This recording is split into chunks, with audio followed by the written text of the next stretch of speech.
भारतातील पहिली तेलाची विहीर आसाम मधील दिग्बोई येथे सापडली. बरोबर आहे. पण त्यामागची असली स्टोरी माहितीये का तुला? कुठली स्टोरी? नाही ना? दे मग 5 रुपये, लगेच सांगते.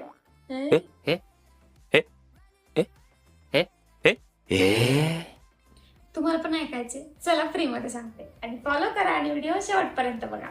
गोष्ट आहे 1880च्या दशकातली. आसामच्या दाट जंगलात ब्रिटिश इंजिनियर्स रेल्वेचे रूळ टाकत होते. कंपनीचं नाव होतं Assam railway and trading company. मग तेल कसं सापडलं? त्यांनी शोधलं नाही, हत्तींनी दाखवलं. लाकडाचे ओंडके वाहणाऱ्या हत्तींच्या पायाला काळं चिकट घाण तेल लागलेलं दिसलं इंजिनियर्सना. इंजिनियर WL लाके यांनी त्या पाऊलखुणा फॉलो केला. जंगलात गेले आणि जमिनीतून ते तेल झिरपताना दिसलं त्यांना. अरे देवा, मग सुरू झालं खोदकाम. लाके साहेब त्यांच्या कामगारांना ओरडायचे, डिग बॉय डिग, आणि या वाक्यावरूनच त्या शहराला नाव पडलं दिग्बोई. नोव्हेंबर 1890 मध्ये इथे मोठ्या प्रमाणात तेल सापडलं आणि 1901 साली भारतातील पहिला तेल शुद्धीकरण कारखाना इथेच सुरू झाला. म्हणजे एका हत्तीमुळे तेल सापडलं?